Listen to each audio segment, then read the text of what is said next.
अब हम बच्चों आरसी सर्किट के ऊपर बेस्ड एक क्वेश्चन और ले रहे हैं। क्वेश्चन ये है, find time constant of given circuit when की रिमेन्स ओपन। सेकंड क्वेश्चन, की रिमेन्स क्लोज्ड, की इज क्लोज्ड। बच्चों क्वेश्चन ये है, टाइम कांस्टेंट का मतलब समय नियतांक, और आपको सबको पता है कि समय नियतांक को बच्चों हम लेमडा से रिप्रेजेंट करते हैं। आपको बताया था समय नियतांक आरसी। तो बच्चों आपको ये समय नियतांक का मतलब आपको जो कैलकुलेट करना है वो कैलकुलेट करना है बच्चों, ये लेमडा, ये समय नियतांक, ये लेमडा होता है टाइम कांस्टेंट।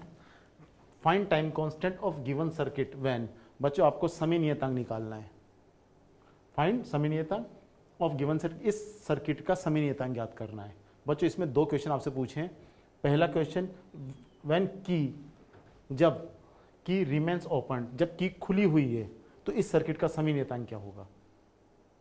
सेकंड क्वेश्चन, की इज क्लोज्ड, जब की को क्लोज कर दिया तब समय नियतांक क्या होगा। तो बच्चों आपको इस सर्किट का समय नियतांक बताना है, जब की खुली हुई है उस कंडीशन में और जब की को क्लोज कर दिया तब समय नियतांक क्या होगा। तो मैंने इसको हिंदी में एक्सप्लेन कर दिया। फाइंड समय time constant of given circuit when की रिमेन्स ओपन एंड की इज क्लोज्ड। समय नियतांक क्या होता है बच्चों, लेमडा। तो ये लेमडा हमको कैलकुलेट करना है। ठीक है बच्चों, हम स्टार्ट करते हैं। सबसे पहले तो इसमें आपको फर्स्ट क्वेश्चन कि इस सर्किट का टाइम कांस्टेंट समय नियतांक व्हेन की रिमेन्स ओपन, बच्चों की को अपन ने ओपन रखा उस समय समय नियतांक क्या होगा। आप जानते हो समय नियतांक का जो फॉर्मूला होता है बच्चों, समय नियतांक को हम लेमडा से प्रेजेंट करते हैं और वो R इंटू सी होता है। आ गया। अब बच्चों इसमें R दो है, R1 और R2, सी तो ये एक ही है, समय नियतांक निकाल तो सी तो ये आ जाएगा। अब क्वेश्चन बनता है कि R1 R2 हम कैसे लें।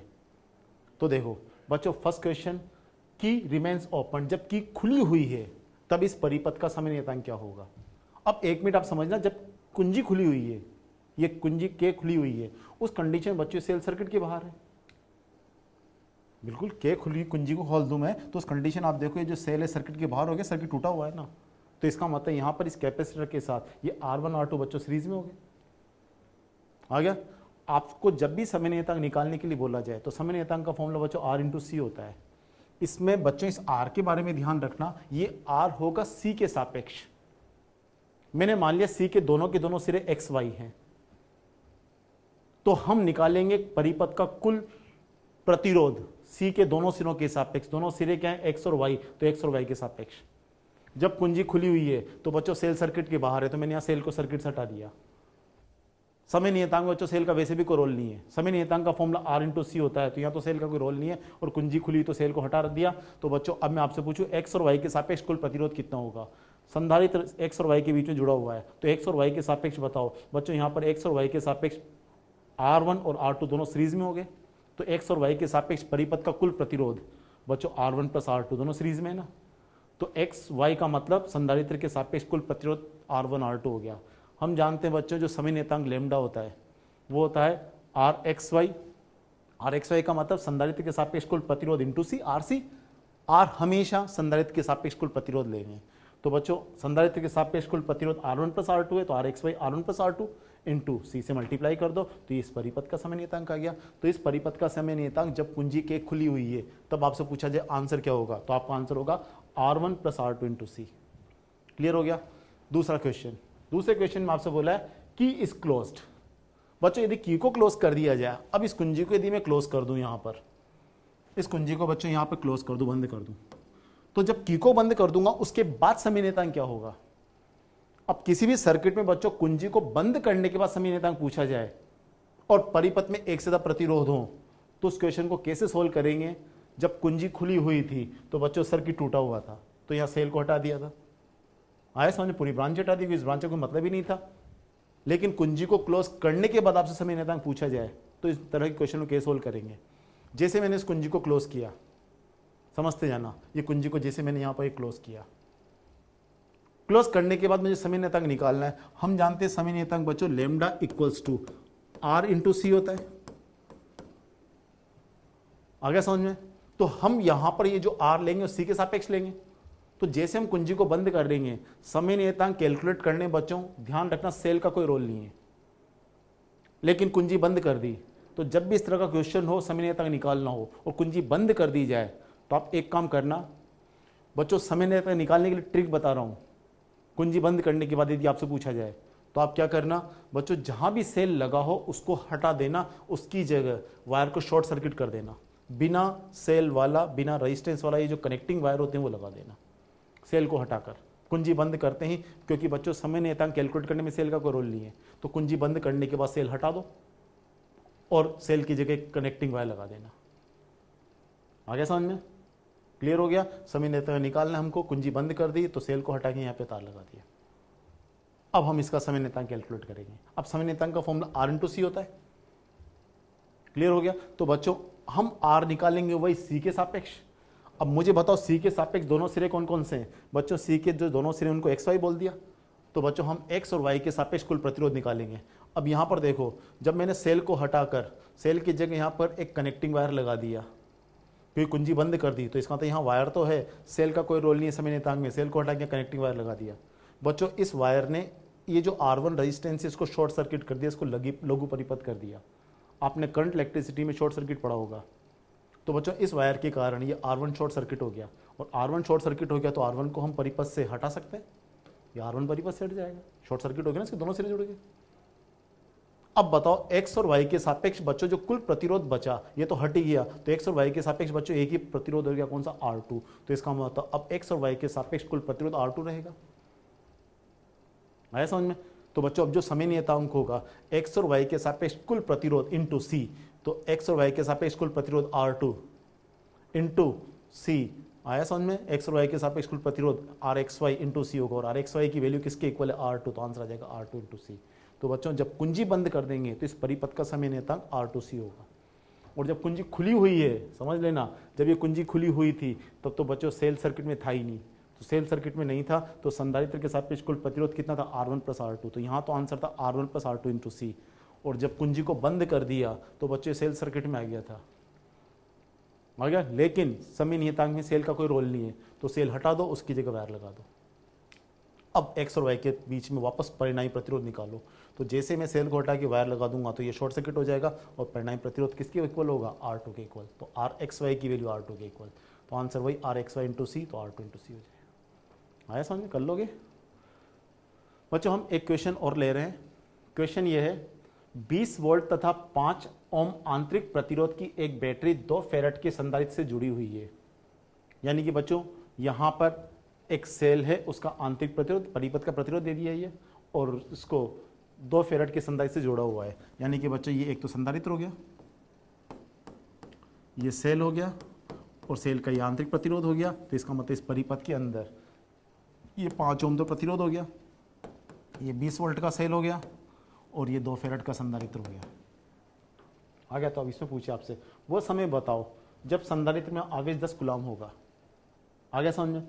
बच्चों हम जानते हैं संधारित्र में किसी समय t पर जो आवेश का फॉर्मूला होता है, ये हम इसका सॉल्यूशन देख रहे हैं, इस क्वेश्चन का सॉल्यूशन बच्चों हम देखते हैं।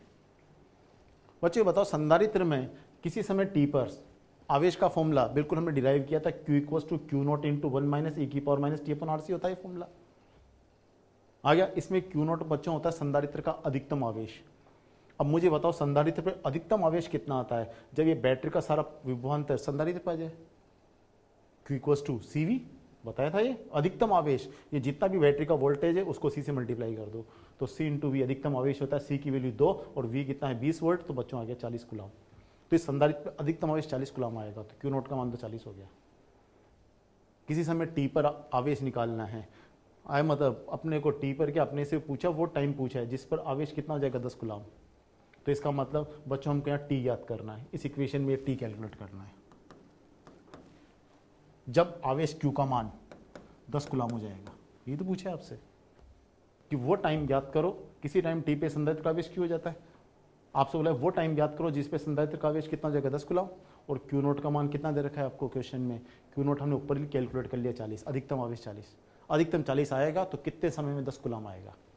तो बच्चों Q नोट की जगह 40, Q की जगह 10, 1 माइनस e की power minus t upon RC होता है। बच्चों R की वैल्यू 5 ओम, C की वैल्यू R तो 5 और C 2, तो R और C को मल्टीप्लाई कर दें तो कितना हो जाएगा? 10। तो ये R इंटू सी, ये R 5 C 2, तो बच्चों 10 हो जाएगा।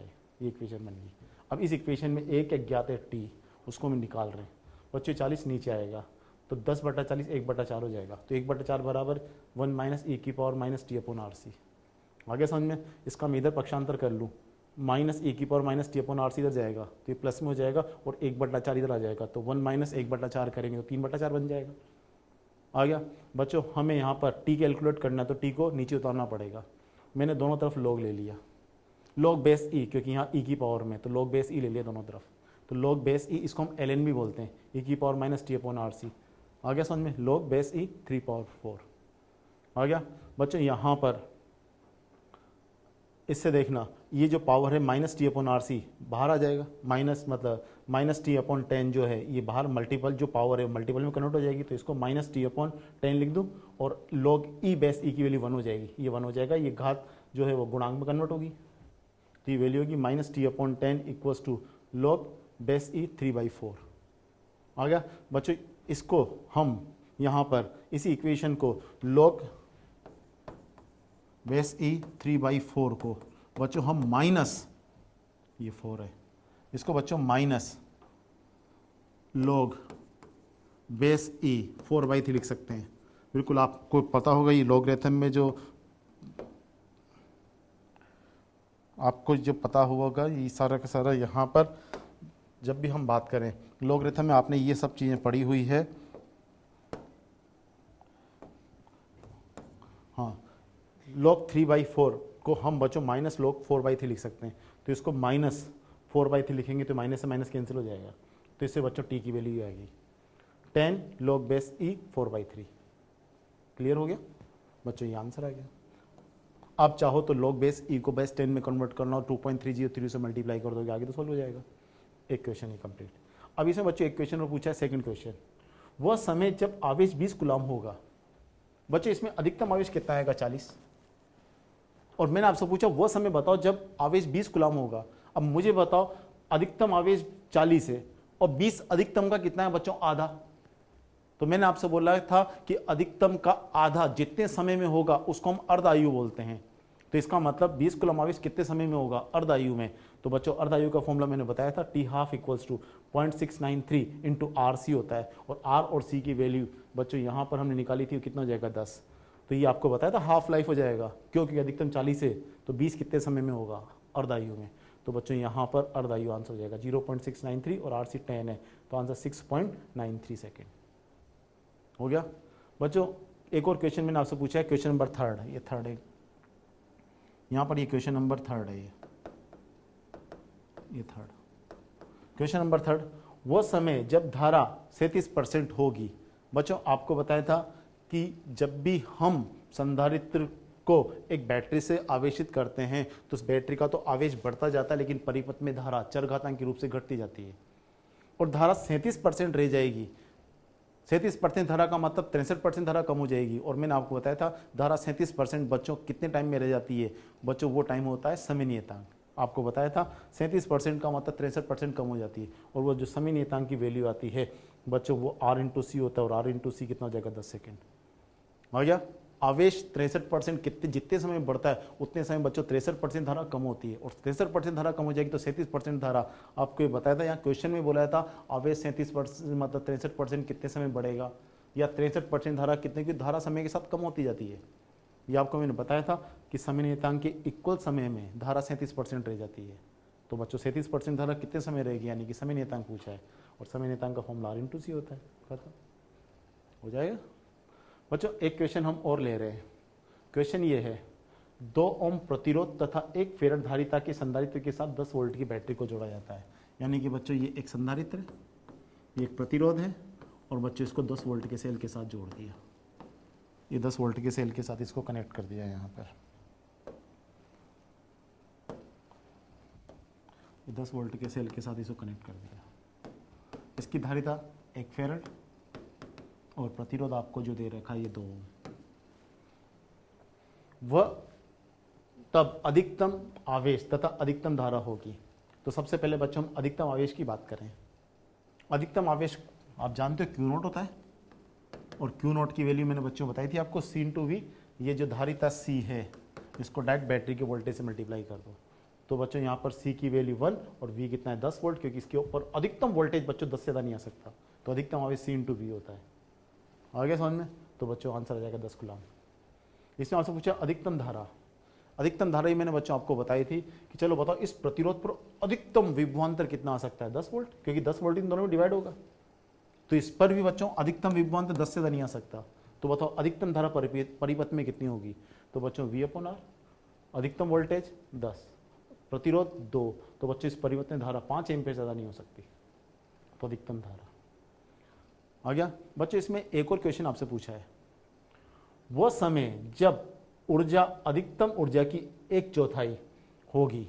बच्चों आपको ये बताना है कि इस संधारित्र के अंदर जो ऊर्जा होगी किस समय पर, इसमें जो ऊर्जा होगी वो अधिकतम ऊर्जा की 1/4 होगी, वो समय भी आपको बताना है। बच्चों मैंने मान लिया कि वो समय t है, t समय पर संधारित्र में जो ऊर्जा है बच्चों वो अधिकतम ऊर्जा की 1/4 होगी, हमें ये t ज्ञात करना है। ये तो पूछा है, वो समय जब ऊर्जा का मान, यानी कि संधारित्र में ऊर्जा का मान, यहां ऊर्जा से मतलब संधारित्र में ऊर्जा का मान आ गया, अधिकतम ऊर्जा का 1/4 होगा। आ गया समझ में? तो बच्चों वो समय जब ऊर्जा अधिकतम मान की 1/4 होगी, निकालना है। मैंने मान लिया कि वो समय t है सपोज, तो t पर बच्चों ऊर्जा का मान अधिकतम ऊर्जा का 1/4 हो जाएगा। आ गया बच्चों, किसी समय t पर संधारित्र में मैंने जो आवेश है वो मैंने q कंसिडर कर लिया, तो किसी समय t पर संधारित्र में ऊर्जा का फॉर्मूला क्या हो जाएगा बच्चों? q²/2c।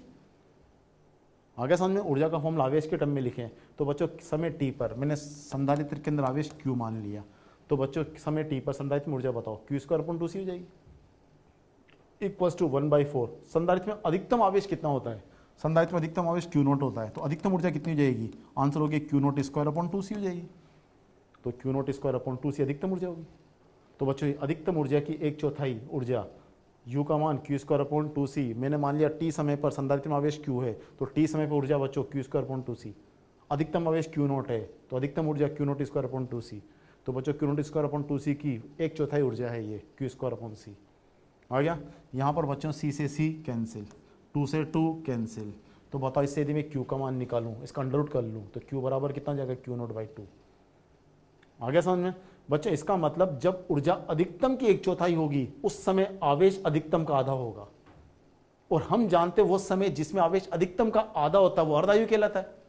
अरे तो इस क्वेश्चन का आंसर सिंपली अर्धायु होगा, 0.693 RC होगा, क्योंकि मैंने आपको बताया था ये वो समय है जिसमें बच्चों संधारित्र में आवेश अधिकतम का आधा होगा, और यहाँ पर जब आवेश अधिकतम का आधा होगा तब ऊर्जा अधिकतम की चौथाई होगी, क्योंकि जब ऊर्जा को मैंने अधिकतम की चौथाई करके देखा तो बच्चों आवेश अधिकतम का आधा आ रहा है। तो इसका मतलब इस क्वेश्चन का आंसर 0.693 RC होगा, क्योंकि इस समय जब ऊर्जा चौथाई होगी तो आवेश आधा होगा, और मैंने आपसे बोला बिल्कुल रट के रखो, हाफ लाइफ अधिकतम आवेश का आधा कितने समय में होता है? 0.693 RC। इधर बात करें बच्चों, इसमें एक और क्वेश्चन आपसे पूछा है। क्वेश्चन ये है, वह समय जब संधारित्र पर आवेश 9 कूलम होगा। करें स्टार्ट।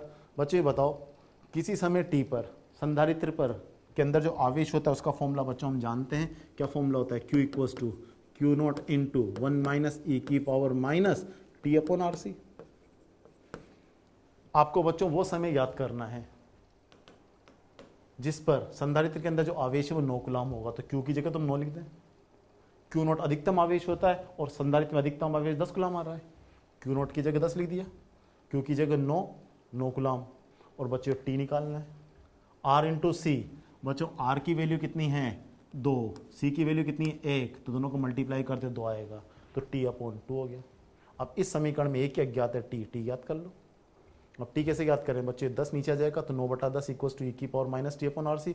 इसका इधर पक्षांतर कर लिया तो ये बन जाएगा 1 - 9/10 इक्वल्स टू 1/10। दोनों तरफ log बेस e ले लिया, ये जो घात है वो गुणांक में बदल जाएगी, तो -t/2 equals to log base e 1/10 हो जाएगा। बच्चों ये माइनस हटा दें तो बच्चों ये t/2 इक्वल्स टू, और ये log 1/2 को माइनस log 10 लिख सकते हैं, माइनस से माइनस कैंसिल हो जाएगा, तो t/2 की वैल्यू log बेस ई 10। तो बच्चों इसे t की वैल्यू कितना हो जाएगा? क्रॉस मल्टीप्लाई कर दे 2 इंटू, अब बच्चों log बेस ई है, बेस ई को हम बेस 10 में कन्वर्ट करें तो आपको पता होगा 2.303 से मल्टीप्लाई कर दें तो ये log 10 बेस 10 हो जाएगा, और log 10 बेस 10 की वैल्यू 1 होती है, तो आंसर आ जाएगा बच्चों 2 इंटू 2.303, और बच्चों वैल्यू आ जाएगी 4.6 सेकेंड। समझ में आ गया होगा? 1 मिनट रोक देना। बच्चों अब हम संधारित्र के आवेशन के बाद उसका हम दूसरा केस ले रहे हैं, संधारित्र का निरावेशन। आ गया बच्चों, पहले हमने संधारित्र को बैटरी से कनेक्ट किया था, संधारित्र का आवेश समय के साथ बढ़ रहा था, बढ़ते बढ़ते अधिकतम आवेश Q नॉट हो गया था। अब बच्चों अब संधारित्र को मैं निरावेशित करूंगा, और आपको मैंने बताया था किसी संधारित्र को हम निरावेशित कैसे करते हैं कि बच्चों संधारित्र की दोनों प्लेटों को एक वायर से सीधे डायरेक्ट जोड़ दो, तो इस संधारित्र का निरावेशन शुरू हो जाता है। अब देखना, तो बच्चों हम सेकंड केस ले रहे हैं संधारित्र का निरावेशन। हमने पहला केस क्या लिया था, संधारित्र का आवेशन। आ गया बच्चों, देखना ये हमारा मेन सर्किट था, ये C और ये R प्रतिरोध था। बच्चों इन दोनों को सीरीज में एक सेल से जोड़ा था। यहाँ पर मैंने S1 को क्लोज किया था और S2 को खुला रखा था। S1 बंद करते ही बच्चों संधारित्र का आवेशन शुरू हुआ था। समय के साथ संधारित्र का आवेश बढ़ता गया। कब तक? जब तक बच्चों संधारित्र के सिरों पर विभवांतर बच्चों यहाँ पर बैटरी के विभवांतर के इक्वल नहीं हो जाता। आ गया?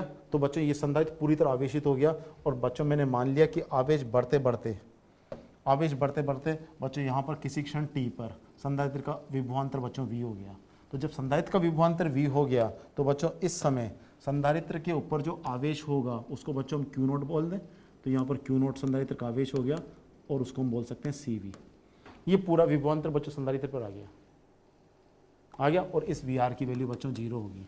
पूरा विभवांतर यहाँ आ गया तो प्रतिरोध विभवांतर 0, यहाँ 0 होगा तो सारा यहाँ आएगा ना, श्रेणी क्रम विभवांतर बढ़ जाता है, इस पे 0 हो गया तो सारा विभवांतर संधारित्र पर आ गया, और संधारित्र इस V से विभवांतर आ भी नहीं सकता। इस समय संधारित्र का आवेश अधिकतम है Q नोट, और Q नोट की वैल्यू CV।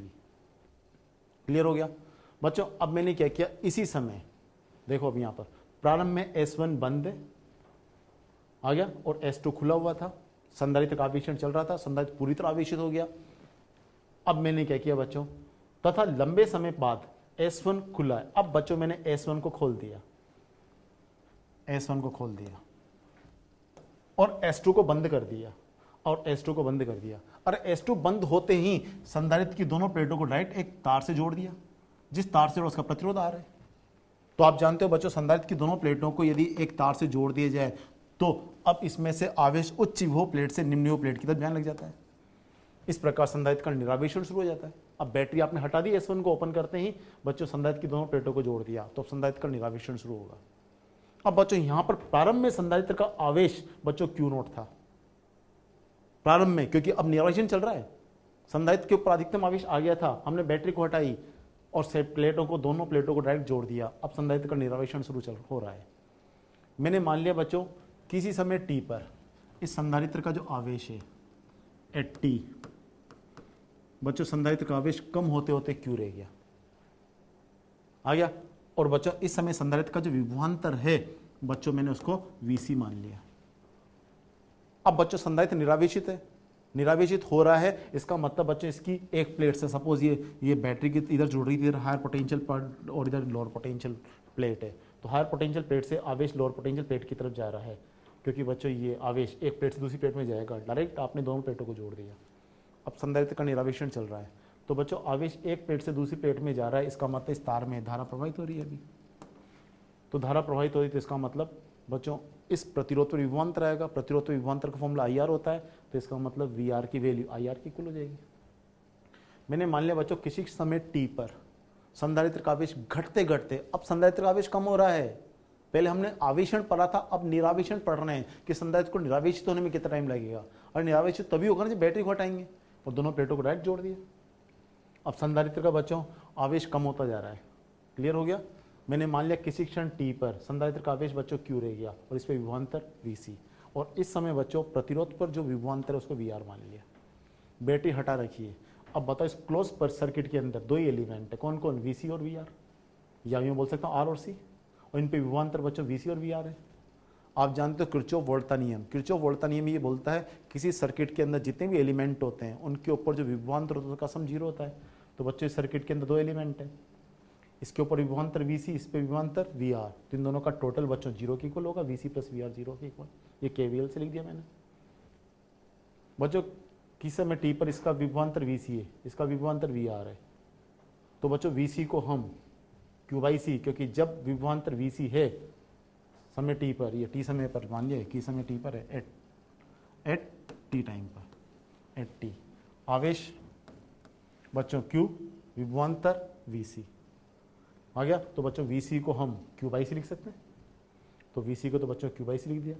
और बच्चों ओम के नियम से VR को हमने क्या लिख दिया? IR, क्योंकि समय t पर बच्चों हमने मान लिया इस पर विद्युत धारा आई है। आ गया? बच्चों I को हम dQ/dt लिख सकते हैं, R इंटू आई के जगह dQ/dt लिख दिया और इस Q/C को तो ट्रांसफर कर लिया। क्लियर हो गया? तो बच्चों इस समीकरण को रीअरेंज करें तो इस Q को नीचे ले जाऊं तो ये समीकरण बन जाएगा dQ/Q इक्वल्स टू dt इधर आ जाएगा तो माइनस dt/RC हो जाएगा। आगे समझ में? हमें बच्चों Q निकालना है किसी समय t पर संधारित्र में आवेश Q रह गया, t समय पश्चात शुरू में आवेश अधिकतम Q0 था, अब संधारित्र का निरावेशन चल रहा है तो किस समय t पर संधारित्र में आवेश कितना रह जाएगा हमें Q कैलकुलेट करना है। तो हम क्या करें, इस समीकरण का समाकलन कर दें, तो इसका समाकलन कर दिया। आ गया? इधर तो बच्चों t की लिमिट आएगी और इधर आएगी बच्चों Q की लिमिट, यहाँ Q के सापेक्ष समाकलन है, t के सापेक्ष समाकलन। प्रारंभ में t बराबर 0 पर बच्चों संधारित्र में आवेश अधिकतम है Q0 और किसी समय t पर संधारित्र का आवेश बच्चों Q रह गया, तो समय की लिमिट तो बच्चों 0 से t होगी और आवेश की लिमिट बच्चों Q0 से Q। क्यों? क्योंकि आवेश कम होता जा रहा है, शुरू में अधिकतम है तो Q0 से किस समय t पर आवेश Q रह गया। आया समझ में? बच्चों जब हम इस समीकरण का समाकलन करते हैं, अगेन ध्यान रखना बच्चों, संधारित्र का आवेशन निरावेशन या आपके बोर्ड्स में यानी कि 12th में सिलेबस में नहीं है, ये केवल हम नीट पॉइंट ऑफ व्यू के लिए डिस्कस कर रहे हैं, इसलिए बच्चों मैं यहाँ पर इसको डिराइव नहीं कर रहा हूँ। बस यहाँ पर आगे इसका जब हम समाकलन करेंगे, इसका मैं आगे मैथ्स वाले पार्ट में नहीं जा रहा हूँ, जब इसको इंटीग्रेट करोगे, इंटीग्रेशन करके इसकी लिमिट वगैरह पुट करोगे तो बच्चों आपके पास Q की वैल्यू आ जाएगी और Q की वैल्यू आपको मिलेगी CV इंटू e⁻t/RC।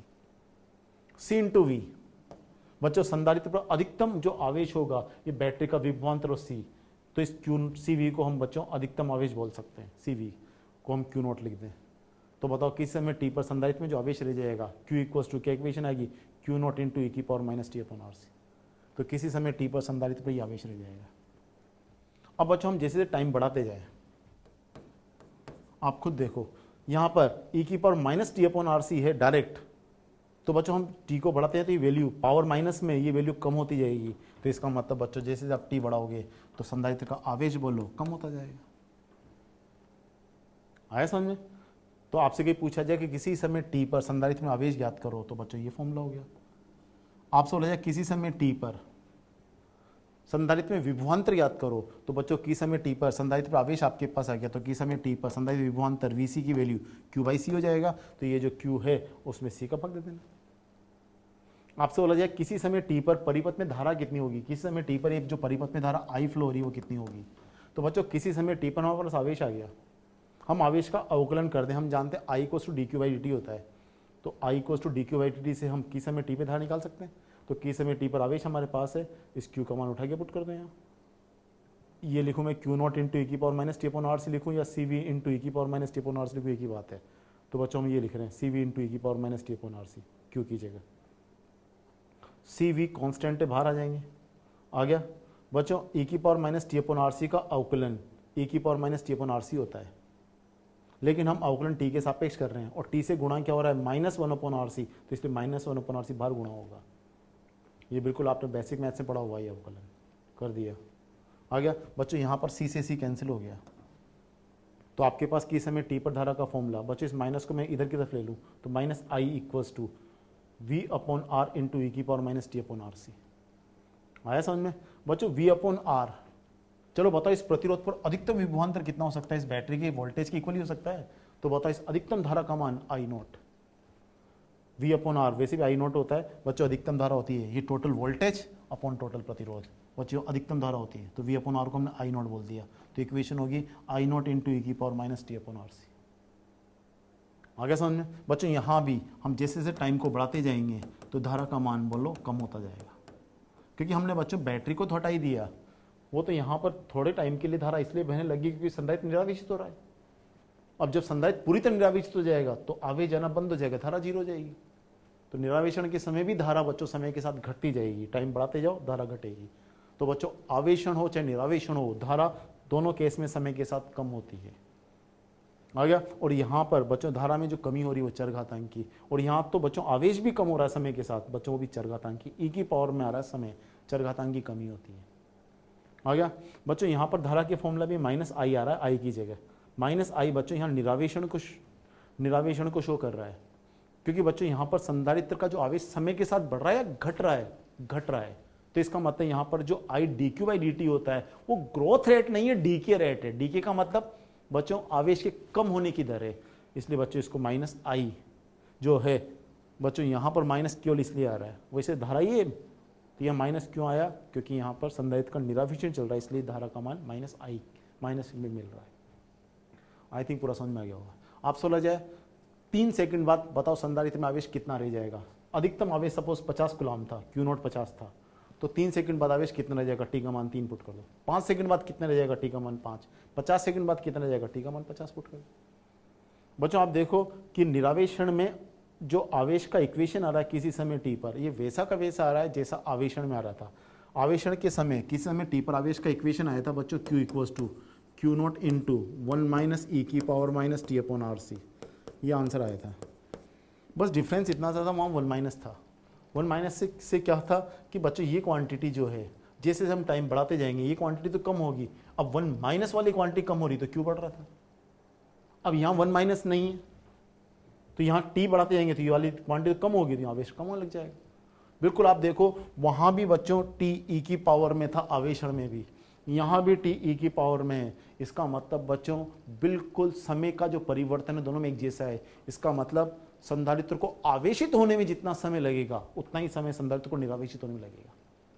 मैं 100% बोल सकता हूँ बच्चों दोनों इक्वेशन एक जैसी है, बस डिफरेंस इतना सा है, यहाँ 1 माइनस का मतलब समय के साथ आवेश बढ़ेगा, यहाँ 1 माइनस नहीं है इसका मतलब समय के साथ आवेश कम होगा।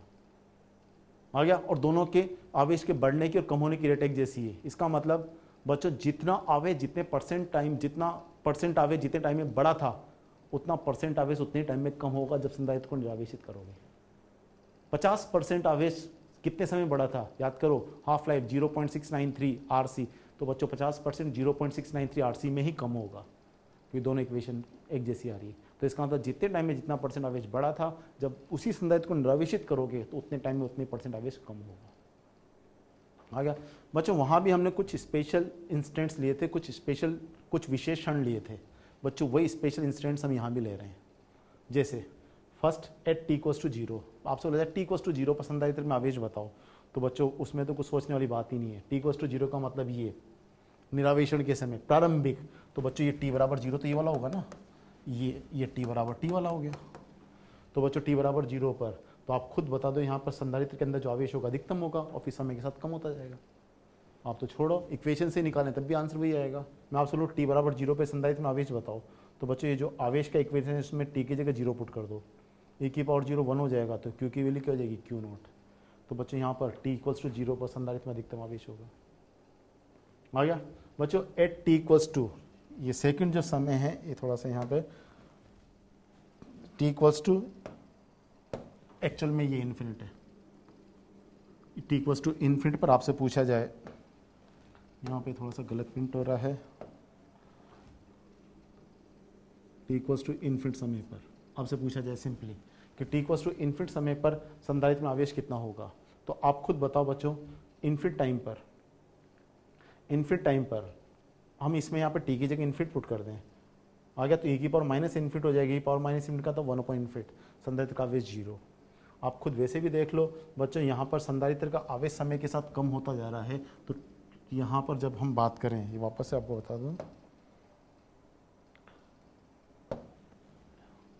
ये basically at t equals to infinite time पर आपसे बोला जाए, तो अपनी जो इक्वेशन होती है आवेश की, Q equals to Q naught into e की power minus T upon R C था ना, इसमें बच्चों टी की जगह इन्फिनिट पुट कर दो, आ गया, तो ये बच्चों इन्फिनिट हो जाएगा, तो ये बचेगा क्यू नॉट इंटू ई की पावर माइनस इन्फिनिट, और ई की पावर माइनस इन्फिनिट बच्चों 0 होता है, क्यों, क्योंकि ई की पावर माइनस में नीचे 1 अपॉन इन्फिनिट हो जाएगा 0, और फाइनली आवेश कम होते तो 0 हो जाएगा। Third instant at t equals to lambda, यानी कि बच्चों समय नियतांक के इक्वल समय पश्चात आपसे पूछा जाए, तो समय नियतांक के इक्वल समय पश्चात संधारित्र के अंदर आवेश कितना होगा, तो इसका मतलब t equals to R C पर, तो t equals to R C पर आपसे आवेश पूछा जाए, तो t equals to R C पे पूछा जाए, तो यहाँ टी की जगह आर सी पुट कर दें, आर सी से आर सी कैंसिल, तो ई की पावर कितनी जाएगी -1, और ई की पावर -1 का मतलब ई नीचे चला जाएगा, तो t equals to R C पे निकालोगे तो नीचे चला गया ई, आ गया, तो ये हो गया क्यू नॉट अपॉन ई की वैल्यू मैंने आपको बताया तो 2.718 होता है। क्लियर हो गया। तो बच्चों यहाँ क्यू की वैल्यू कितनी रह जाएगी 1/2.718, इसको सोल्व करोगे तो वैल्यू आएगी 0.37 क्यू नॉट। इसका मतलब ये हुआ बच्चों t equals to R C पर संधारित्र में जो आवेश रह जाएगा 37% ऑफ क्यू नॉट। आया समझ में? वो तो होगा भी सही, क्योंकि बच्चों t equals to R C पर संधारित्र में आवेश कितना बड़ा था आपको सबको पता है, 63% बड़ा था। तो आरसी टाइम में बच्चों संधारित्र में आवेश 63% बड़ा था, तो बच्चों आरसी टाइम में संधारित्र में आवेश 63% ही कम होगा। क्योंकि याद रखना मैंने आपको ये तो समझाया कि दोनों इक्वेशन लगभग एक जैसी है, दोनों में बच्चों टी ई की पावर में आ रहा है, तो जितने टाइम में जितना परसेंट बढ़ा था उतने टाइम में उतना परसेंट कम होगा। तो बच्चों निरावेशन में आरसी टाइम में 63% आवेश कम हुआ, और तो बचा कितना 37%, इसलिए 37% आंसर आ रहा है। आपसे बोला जाए अर्धायु, अर्धायु का मतलब जितने टाइम में आवेश 50% बढ़ा था उतने टाइम में बच्चों 50% कम होगा। अर्धायु का मतलब वो टाइम जिसमें आवेश 50% रह जाएगा।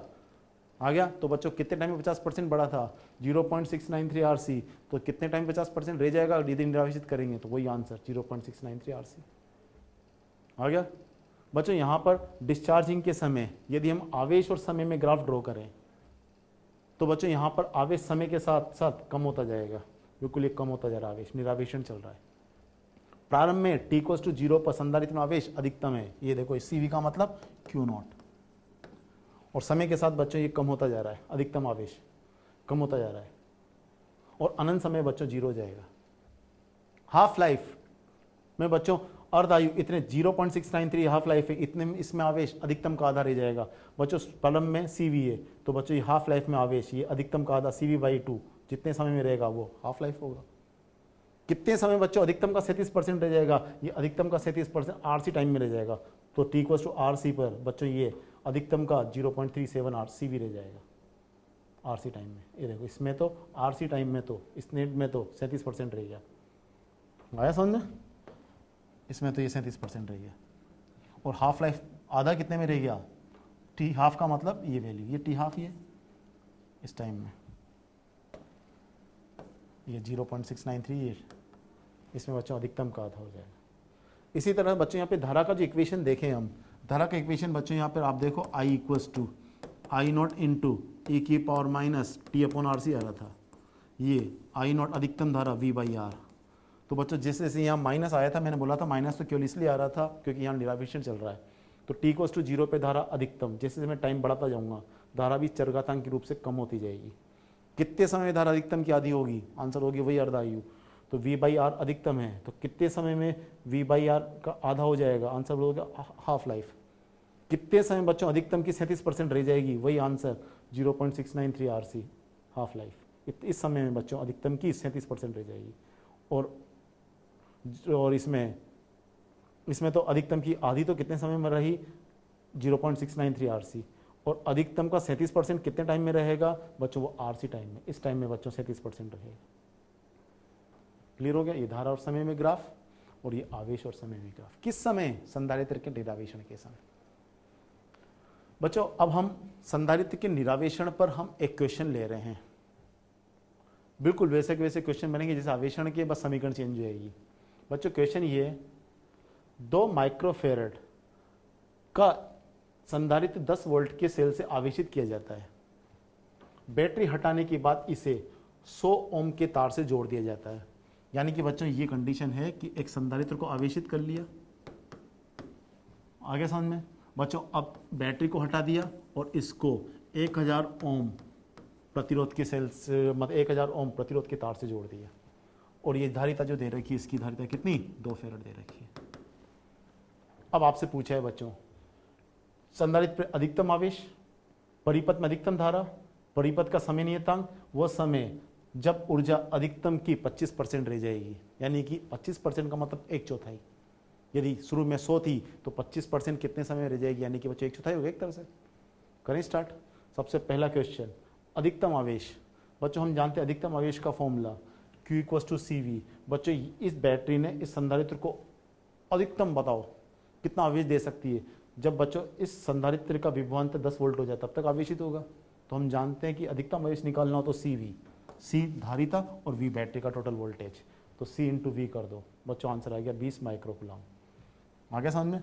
तो बच्चों ये जो आवेश आएगा ये एक्चुअल में ये गलत लिखा हुआ, ये माइक्रोकुलम है, 20 माइक्रोकुलम जब सोल्व करोगे तो। क्यों? क्योंकि एक्चुअल में यहाँ पर ये माइक्रोफेरेड में दे रखा है तो माइक्रोकुलम हो जाएगा। तो आंसर आ गया 20। माइक्रो को बच्चों हम 10⁻⁻6 कुलम लिख सकते हैं। माइक्रो ये थोड़ा सा पीछे लिखा हुआ माइक्रो, ये इस तरह से नहीं, ये माइक्रोकुलम, और माइक्रो को हम 10⁻⁻6 लिख सकते हैं। तो आंसर हो जाएगा इसका 20 × 10⁻⁻6 कुलम। अधिकतम धारा का फॉर्मूला बच्चों V/R होता है। बच्चों सेल का वोल्टेज कितना है 10 वोल्ट और R का मान कितना है 1000। तो बच्चों V/R अधिकतम धारा कितनी जाएगी 10⁻² एम्पियर। तीसरा क्वेश्चन, परिपथ का समय नियतांक। समय नियतांक आप जानते हो R × C होता है। R की वैल्यू कितनी है 1000, C की वैल्यू बच्चों कितनी है 2 × 10⁻⁻6। इसको माइक्रोफेरेड को फेरेड में बदल दोगे तो आंसर आ गया बच्चों ये कितना 2 × 10⁻³ सेकेंड। लास्ट क्वेश्चन, वह समय जब ऊर्जा अधिकतम ऊर्जा की 25% होगी। 25% का मतलब बच्चों 1/4 होता है। आ गया? तो बच्चों वह समय जब ऊर्जा अधिकतम ऊर्जा की 25% होगी या 1/4 होगी, एक ही बात है। माना वह समय t है, तो बच्चों t समय पर जो ऊर्जा है वो अधिकतम ऊर्जा की 1/4 रहेगी। आ गया? मैंने मान लिया बच्चों t समय पर ऊर्जा तो u है और बच्चों आवेश q है। तो t समय पर जो ऊर्जा होगी उसको हम q² लिख सकते हैं। और अधिकतम ऊर्जा बच्चों संधारित्र में अधिकतम आवेश Q0 आता है, तो Q0² ये अधिकतम ऊर्जा होगी और ये t समय पर ऊर्जा होगी। और क्वेश्चन ने बोला है वो t समय पे जो ऊर्जा है वो अधिकतम ऊर्जा की 1/4 है। तो t समय पे जो ऊर्जा होगी वो Q² होगी। 1/4 अधिकतम ऊर्जा का फॉर्मूला बच्चों संधारित्र ऊर्जा का फॉर्मूला Q² होता है और अधिकतम आवेश बच्चों Q0 होता है, तो Q0² हो जाएगा। 2C से ये 2C कैंसिल हो गया। इस समीकरण से हम Q निकालें तो ये हो गया Q0/2। तो आप खुद देखो, ये वैसे मैं पहले भी डिस्कस कर चुका हूँ कि जब ऊर्जा अधिकतम की 1/4 होगी उस समय आवेश अधिकतम का आधा होगा। और बच्चों जिस समय आवेश अधिकतम का आधा होता है वो समय हाफ लाइफ होता है। तो बच्चों इस क्वेश्चन का आंसर अगेन हाफ लाइफ होगा। और हाफ लाइफ का फॉर्मूला क्या होता है 0.693 RC। R की वैल्यू 1000, पिछले क्वेश्चन दे रखा था ना यार। R की वैल्यू कितनी 1000, C कितना है 2। आ गया? तो R की वैल्यू तो 1000 होगी और C की वैल्यू बच्चों 2 माइक्रोफेरेड है। ये मैंने 2 फेरेड लिख दिया, ये बेसिकली 2 माइक्रोफेरेड था। ये 2 माइक्रोफेरेड, ये 2 माइक्रोफेरेड। आया समझ में? तो बच्चों माइक्रो को 2 × 10⁻⁻6 लिख सकते हैं। इनको सोल्व करेंगे तो आंसर आएगा बच्चों 1.386 × 10⁻³ सेकेंड। ये हमारे इतने टाइम में बच्चों आवेश अधिकतम का आधा होगा, और जब आवेश अधिकतम का आधा होगा तो ऊर्जा अधिकतम की 1/4 होगी। आई थिंक समझ में आ गया होगा। यहाँ जाके बच्चों हमारा कंप्लीट होता है संधारित्र का निरावेशन।